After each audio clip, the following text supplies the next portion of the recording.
Hello students, in today's lecture we will discuss about the histology of alimentary canal। तो आज के lecture में हम हिस्टोलॉजी ऑफ एलिमेंट्री कैनाल के बारे में बात करेंगे। ठीक है, अब यदि हमारा एलिमेंट्री कैनाल को देखिए, यदि हम एलिमेंट्री कैनाल को देखते हैं तो एक पार्ट तो होता है इसका माउथ के बाद जो है फायरिंग्स आता है, फिर ईसोफेगस आता है और फिर उसके बाद स्टमक आता है। तो ये हमारा एलिमेंट्री कैनाल है।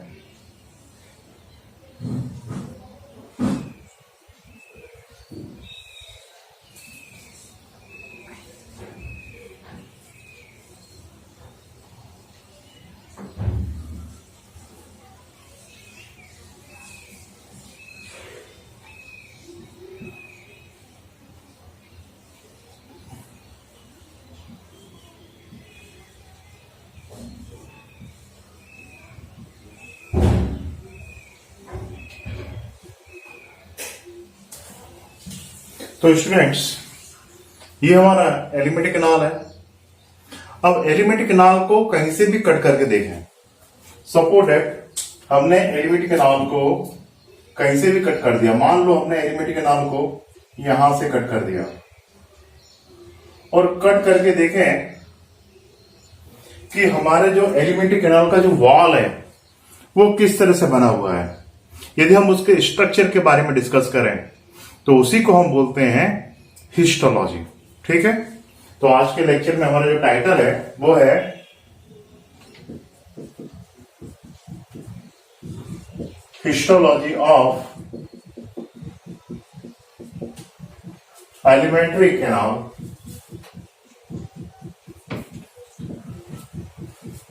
तो हमारा टाइटल क्या है आज का लेक्चर का? Histology of alimentary canal. तो हमने एलिमेंट्री कैनाल जो कि हमारा माउथ से स्टार्ट होता है और एनस पे खत्म होता है। यदि इसको कहीं से भी कट करके यदि आप देखते हो तो हम देखते हैं इसमें किस तरह के स्ट्रक्चर दिखते हैं। तो हम देखते हैं कि इसके अंदर आपको 4 लेयर देखने को मिलेंगे। यदि हमने इसको कट किया और कट करके देखा तो हमें 4 लेयर देखने को मिलते हैं।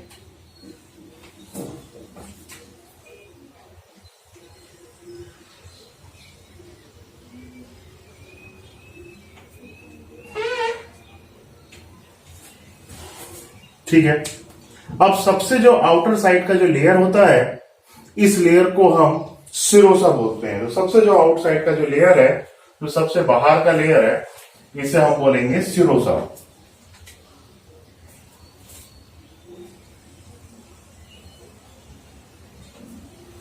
ये हो गया हमारा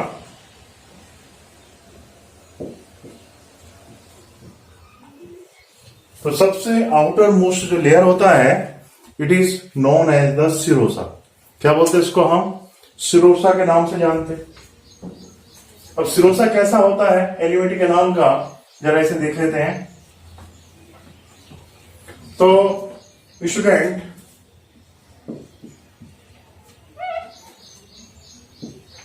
जो सिरोसा है, it is outer most layer. ये आउटर मोस्ट लेयर है एलिमेंट्री कैनाल का, और ये लेयर बना होता है mesothelium plus few connective tissue. किससे मिलकर बना होता है? This serosa layer made by mesothelium. अब मीसोथीलियम किसको बोलते हैं? हमारे विसरल ऑर्गन का जो एपिथीलियम होता है, इसे हम किस नाम से जानते हैं? मीसोथीलियम के नाम से जानते हैं। एक बात याद रखिएगा स्टूडेंट्स, हमारी एनिमल बॉडी में 4 तरह के टिश्यू होते हैं: epithelial tissue, connective tissue, muscular tissue और न्यूरल टिश्यू। ठीक है, तो जो एपिथेलियल टिश्यू विसरल ऑर्गन्स के अंदर है, उसे हम क्या बोलेंगे? मीसोथीलियम। ठीक है, मीसोथीलियम मतलब एपिथेलियम ऑफ visceral organs और इसके साथ होता है फ्यू कनेक्टिव टिश्यू। तो हमारा जो सिरोसा लेयर होता है वो mesothelium plus few connective tissue से मिलकर बना होता है। तो सबसे पहला लेयर, जो सबसे आउटर मोस्ट लेयर है, वो कौन सा है? वो है हमारा सिरोसा। वो कौन सा दिखाई देगा आपको? सिरोसा दिखाई देगा। अब इसके अंदर देखते हैं। अब इसके अंदर जो होता है वो होता है हमारा मस्कुलर लेयर। और मस्कुलर लेयर देखिए, तो इसके अंदर आपको मस्कुलर लेयर दिखाई देगा।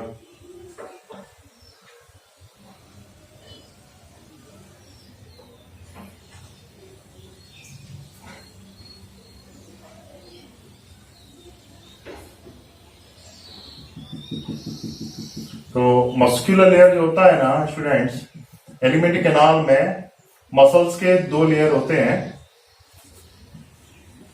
इसमें दो डिफरेंट टाइप की मसल्स होती हैं। आउटर मोस्ट साइड में जो मस्कुलर लेयर होगा वो लॉन्जिट्यूडनल मसल्स का होगा। तो आप देखिए सिरोसा के नीचे क्या है? मस्कुलर लेयर है।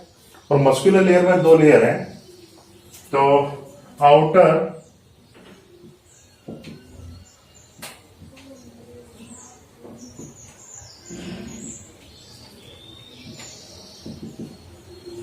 लॉन्जिट्यूडनल मस्कुलर लेयर, और अंदर की साइड में होता है इनर सर्कुलर मस्कुलर लेयर।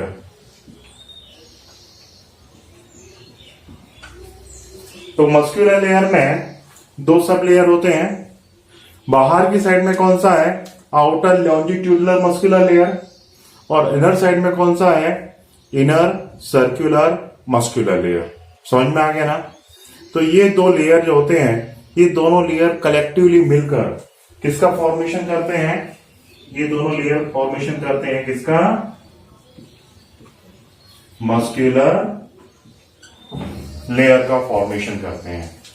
तो नेक्स्ट जो आएगा, तो नेक्स्ट लेयर आएगा सिरोसा के बाद, वो आएगा कौन सा?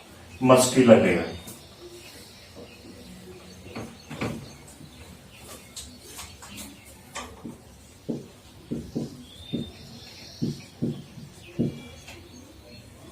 मस्कुलर लेयर में आपने क्या देखा? हमने ये देखा कि आउटर साइड में लॉन्जिट्यूडनल मस्कुलर लेयर था और इनर साइड में सर्कुलर मस्कुलर लेयर था। तो मस्कुलर लेयर में दो लेयर होते हैं। आउटर लॉन्जिट्यूडनल मस्कुलर लेयर होता है और अंदर की साइड में आपको इनर सर्कुलर मस्कुलर लेयर देखने को मिलता है। तो जनरली पूरे के पूरे एलिमेंट्री कैनाल में आपको यही कॉन्फ़िगरेशन देखने को मिलेगा। कहां से कहां तक देखने को मिलेगा इस तरह का कॉन्फ़िगरेशन? मैं भी आगे वो डिस्कस करूंगा। देखो, तो ये दो मसल आपको एलिमेंट्री कैनाल में देखने को मिलेंगी। ठीक है, तो ये जो मस्कुलर लेयर होता है, ये सबसे ज्यादा थिक आपको देखने को मिलेगा। ये आपको सबसे ज्यादा थिक कहां देखने को मिलेगा? आपको सबसे ज्यादा थिक देखने को मिलेगा ये स्टमक के अंदर।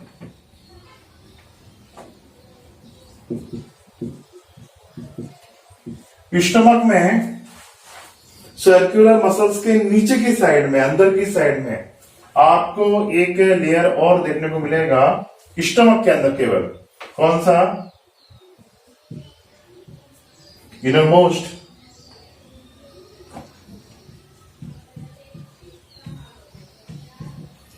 आपको देखने को मिलेगा ऑब्लिक मस्कुलर लेयर। ये एडिशनल लेयर है जो केवल आपको स्टमक में देखने को मिलेगा, तो और कहीं ये देखने को नहीं मिलता। कौन सा? Oblique muscular layer. ये क्लियर हो गया? तो मस्कुलर जो लेयर होता है वो किससे बना होता है? You must remember this muscular layer made by the smooth और इनवॉल्यूंटरी मसल्स। तो स्मूथ इनवॉल्यूंटरी मसल्स वो मसल्स होती हैं जिन पे हमारा खुद का कंट्रोल नहीं होता है, ठीक है, हमारे विल का कंट्रोल नहीं होता है, उसे हमारा जो विल होता है वो कंट्रोल नहीं करता। तो इस तरह की मसल को हम बोलते हैं स्मूथ मसल। अब सपोज दैट मान लीजिए आपके स्टमक में फूड है, तो वो आपकी विल के अकॉर्डिंग स्मॉल इंटेस्टाइन में नहीं जाएगा, आपकी विल के अकॉर्डिंग लार्ज इंटेस्टाइन में नहीं जाएगा। यदि एलिमेंट्री कैनाल की एक्टिविटी पे आपकी विल का कंट्रोल होता तो फिर तो आपको डायरिया और कॉन्स्टिपेशन की प्रॉब्लम ही नहीं आती। It become clear. तो ये हो गया हमारा मस्कुलर लेयर। तो सेकंड लेयर कौन सा हो गया हमारा, एलिमेंट्री कैनाल की वॉल का सेकंड लेयर हो गया, कौन सा हो गया, मस्कुलर लेयर। अब मस्कुलर लेयर के बाद नीचे एक लेयर आपको और देखने को मिलेगा जिसे हम बोलते हैं सब म्यूकोसा लेयर।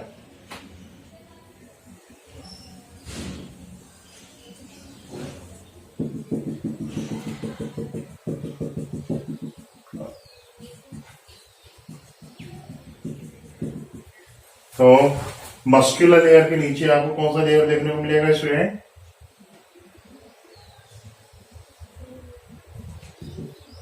सब म्यूकोसा लेयर देखने को मिलेगा। It become clear. तो नेक्स्ट लेयर सब म्यूकोसा लेयर।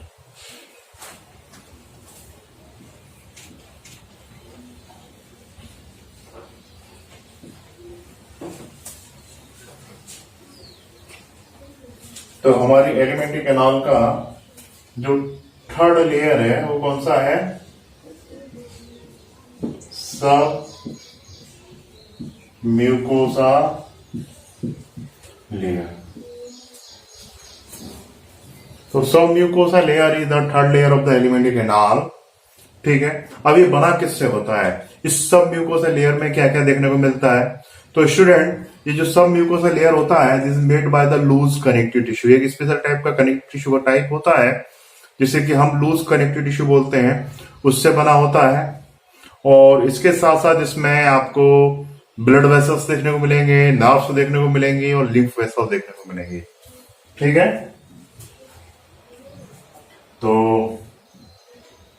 इसमें क्या क्या देखने को मिलेगा, ये मेनली किससे बना हुआ है, ये बना हुआ है आपका लूज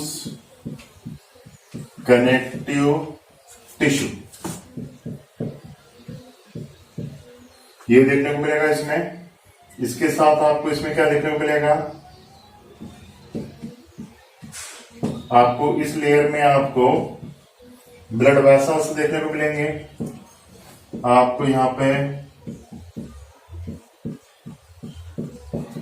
लिम्फ वेसल्स देखने को मिलेंगे और आपको इसमें नर्व्स देखने को मिलेंगी। तो इतनी सारी चीजें इसमें देखने को मिलती हैं।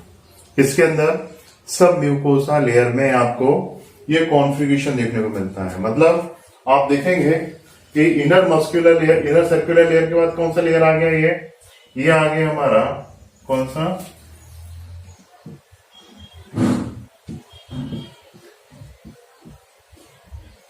सब म्यूकोसा लेयर। तो सब म्यूकोसा लेयर किससे बना हुआ है, this layer made by the loose connective tissue. इसमें क्या क्या है, लूज कनेक्टिव टिश्यू का बना है मेनली सब म्यूकोसा लेयर। इसमें आपको नर्व फाइबर दिखाई देंगे, लिम्फ वेसल्स दिखाई देंगे और ब्लड वेसल्स आपको इसके अंदर देखने को मिलेंगे। इसमें कोई ग्लैंड्स जनरली नहीं होती, but if we discuss about the duodenum in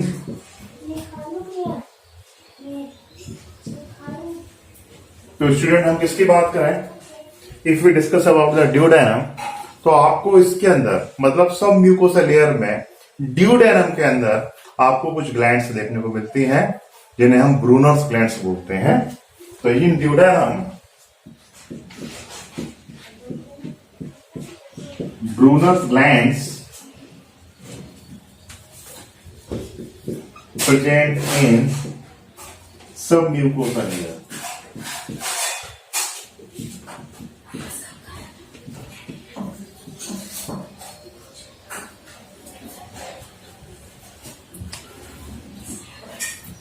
In duodenum, Brunner's glands present in the submucosa layer. तो वैसे सबम्यूकोसा लेयर में ग्लैंड्स प्रेजेंट नहीं होते हैं, पर ड्यूडेनम में आपको इस लेयर में आपको ग्लैंड्स देखने को मिलेंगे। वो भी कौन सी? Brunner's glands. What is the function of the Brunner's glands? Brunner's glands responsible for the secretion of mucus. किसके लिए रिस्पॉन्सिबल है ब्रूनर्स ग्लैंड्स?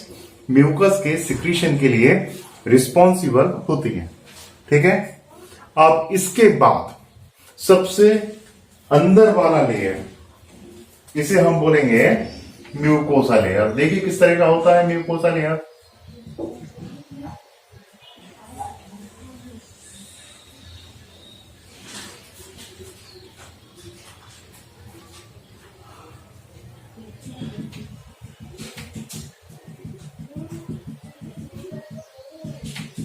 तो सबसे अंदर वाला जो लेयर है हमारा, इसे हम क्या बोलेंगे? Mucosa layer. एक बीच में हमारी एलिमेंट्री कैनाल होलो है, जिसमें से कि फूड मटेरियल वगैरह सब कुछ पास आउट हो रहा है। बीच का जो होलो पोर्शन है हमारी एलिमेंट्री कैनाल का, इस होलो पोर्शन को हम बोलते हैं, इस होलो पोर्शन को किस नाम से जानते हैं हम? ल्यूमेन के नाम से जानते हैं। क्या बोलते हैं इसको स्टूडेंट? हम ल्यूमेन बोलते हैं। It become clear? तो ठीक है, अब हम बात करते हैं फोर्थ लेयर के बारे में। अभी तक हमने ऊपर से नीचे की साइड में 3 लेयर कौन कौन से देखे? सबसे आउटर मोस्ट लेयर था कौन सा? सिरोसा। उसके बाद अंदर उसके मस्कुलर लेयर, मस्कुलर लेयर में आउटर लॉन्जिट्यूडनल मस्कुलर लेयर और अंदर की साइड में सर्कुलर मस्कुलर लेयर। उसके बाद तीसरा जो लेयर है उसे हम क्या बोलते हैं? Submucosa layer. और उसके बाद जो अंतिम हमारा जो लास्ट जो हमारा लेयर है वो कौन सा है? म्यूकोसा। ठीक है। तो next layer is the mucosa layer.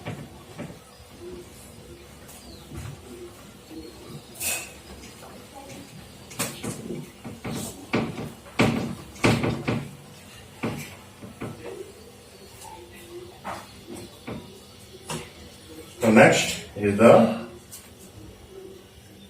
Fourth number का कौन सा? Mucosa layer. तो mucosa layer is the innermost layer of alimentary canal. तो इट इज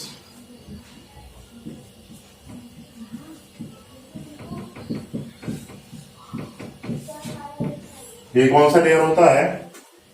हमारे एलिमेंट्री कैनाल का ये इनरमोस्ट लेयर होता है।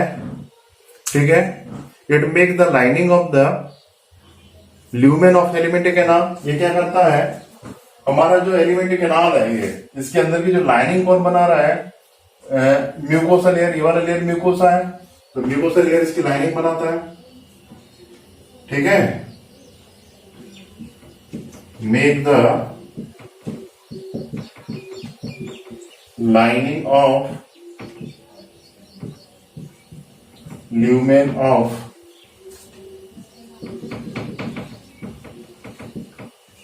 alimentary canal। एलिमेंट्री कैनाल को गैस्ट्रो इंटेस्टाइनल ट्रैक्ट भी बोलते हैं।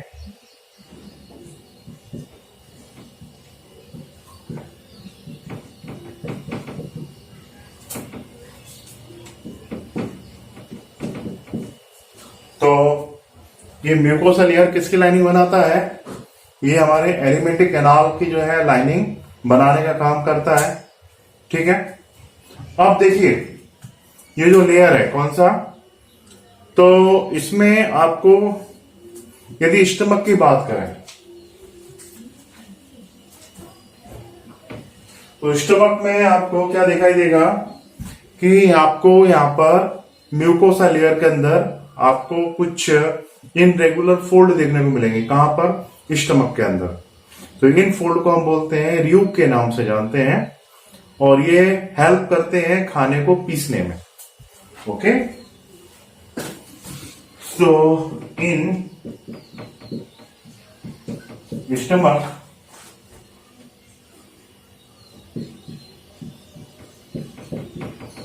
irregular fold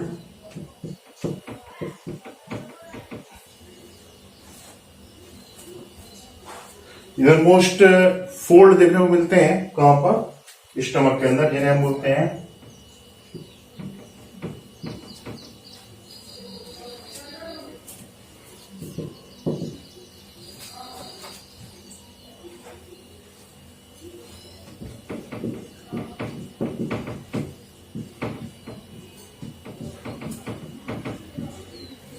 तो आप स्टमक में देखेंगे तो आपको क्या दिखाई देगा, रियूग लाइक स्ट्रक्चर देखने को मिलेंगे। अब जैसे मान लीजिए सपोज दैट ये स्टमक है,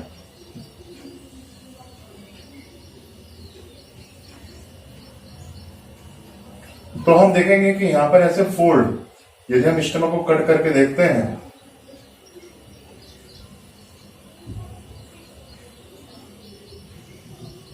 तो आपको यहां पर ऐसे फोल्ड, ऐसे जो है इरेगुलर फोल्ड स्टमक की वॉल के अंदर की साइड में देखने को मिलेंगे।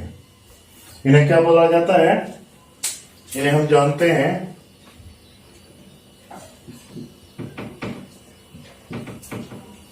रियूग के नाम से जानते हैं। अब रियूग क्या करते हैं, देखो रियूग जो होते हैं स्टमक के अंदर वो खाने को पीसने का काम करते हैं। Rugae help in the mastication further churning in the food material. अब देखो क्या हो रहा है, दांतों से आपने खाना चबाया, खाना स्टमक में गया, अभी खाना जितना फाइन ग्रेन्यूल्स में डिवाइडेड होना चाहिए, जितना बारीक होना चाहिए खाने को, उतना नहीं है अभी। तो इसको क्या किया जाता है, स्टमक में बहुत ज्यादा पीसा जाता है। अब स्टमक की वॉल की मसल्स क्या करती हैं, ऐसे ऐसे मूवमेंट करती हैं, तो उनमें जो रियूग होते हैं ना, उनसे खाना अच्छी तरह पिस जाता है। याद कीजिए गांव में जो है इस तरह की चक्कियां होती हैं, तो उनके जो अंदर की सरफेस होती है वो स्मूथ होती है कि रफ होती है, वो रफ होती है, उसमें छोटे छोटे छोटे छोटे आपको उभार दिखाई देते हैं, एलिवेशन दिखाई देते हैं ना। वो क्यों होते हैं, ताकि अनाज जो है हमारा जो सीरियल्स है वो अच्छी तरह बारीक हो सके। उसी तरह से स्टमक की वॉल ऐसे ऐसे मूवमेंट कर रही है, यदि वॉल चिकनी हुई, स्मूथ हुई, तो खाना प्रॉपर तरीके से नहीं पीसेगा। तो उसमें क्या होना चाहिए, उसमें इरेगुलर फोल्ड होना चाहिए ताकि खाना अच्छी तरह पिस जाए। उनको क्या बोलते हैं, रियूग बोलते हैं। अच्छा, कई बार आपको ऐसा सुना होगा कि डॉक्टर लोग ऐसा बोलते हैं खाना खूब अच्छा चबा चबा के खाना चाहिए। क्यों? यदि आप खाना चबा के नहीं खाएंगे तो फिर खाने को पीसने का काम कौन करेगा, स्टमक करेगा। स्टमक करेगा तो उसकी वजह से क्या होगा, आपकी एलिमेंट्री कैनाल के ऊपर एक एडिशनल प्रेशर आएगा और आपकी डाइजेशन की, और खाने को आप अच्छी तरह चबा के खाते हो तो स्टमक के ऊपर जो प्रेशर है वो कम पड़ेगा, तो उससे आपकी खाने की जो डाइजेशन की इफिशियंसी है वो भी अच्छी बनी रहेगी। ठीक है ना। तो खाने को हमेशा अच्छी तरह से बारीक चबा के खाना चाहिए। दूसरी एक बात और, खाना खाते समय फुली कंसंट्रेशन खाने के ऊपर होना चाहिए। कुछ स्टूडेंट खाना खाते समय मोबाइल देखते हैं, टीवी देखते हैं, it's not A correct. Why? क्योंकि इसकी वजह से जितने डाइजेस्टिव जूस आपके माउथ में सिक्रेट होने चाहिए, खाने की स्मेल की वजह से, उसके टेस्ट की वजह से, उतने प्रॉपर डाइजेस्टिव जूस सिक्रेट नहीं होते हैं, तो उससे डाइजेस्टिव इफिशियंसी वीक होती है। तो खाना खाते समय फुली कॉन्सेंट्रेशन किसके ऊपर होना चाहिए, खाने के ऊपर ही होना चाहिए। मोबाइल टीवी नहीं देखना चाहिए उस समय। ठीक है, इट बिकम क्लियर। तो इनर मोस्ट जो लेयर हमारा कौन सा है, म्यूकोसा। स्टमक में इसमें क्या प्रेजेंट है, इनरेगुलर फोल्ड प्रेजेंट है, जिन्हें हमने क्या बोल दिया, रियूग के नाम से जाना। अब एलिमेंट्री कैनाल में देखते हैं। एलिमेंट्री कैनाल में हम देखें स्टूडेंट्स, तो क्या देखेंगे आप वहां पर देखेंगे कि ये जो रियूग जैसे स्ट्रक्चर देखने को नहीं मिलते। एलिमेंट्री कैनाल में आप क्या देखेंगे कि ये जो हमारा जो इनर लेयर है, म्यूकोसा लेयर है, तो इसमें छोटे छोटे छोटे छोटे फिंगर लाइक प्रोजेक्शन निकले हुए रहते हैं। तो एलिमेंट्री कैनाल में आप क्या देखेंगे कि म्यूकोसा के अंदर की लाइनिंग में आपको छोटे छोटे फिंगर लाइक प्रोजेक्शन निकले हुए रहते हैं, और इन प्रोजेक्शंस को हम विली के नाम से जानते हैं। क्या बोलते हैं इसको हम, विली। मोर करेक्टली इंटेस्टाइनल विली के नाम से जानते हैं। अब इंटेस्टाइनल विली का स्ट्रक्चर कैसा होता है उसे हम डिस्कस करते हैं। अभी ये मार्फोलॉजी क्लियर हो गई, sorry histology of alimentary canal clear हो गया, इसमें तो कोई कंफ्यूजन नहीं। एक बात याद रखिए,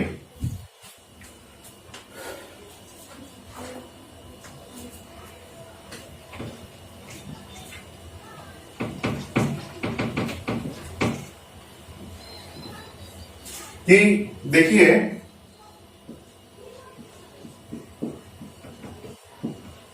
ईसोफेगस से लेकर कहां तक, रेक्टम तक,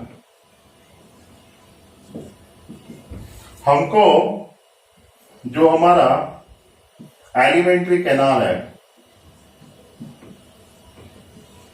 इसमें कितने लेयर दिखाई देते हैं, 4 लेयर देखने को मिलते हैं। ठीक है, तो आपको एलिमेंट्री कैनाल की हिस्टोलॉजी में जो 4 लेयर है, मतलब इस तरह का जो कॉन्फ़िगरेशन दिखा है, स्ट्रक्चर दिखा है, वो आपको कहां से कहां तक देखने को मिलेगा, वो आपको देखने को मिलेगा ईसोफेगस से लेकर रेक्टम तक। ठीक है, ये कॉन्फ़िगरेशन आपको देखने को मिलेगा। ओके, तो now we discuss about that structure of intestinal villi.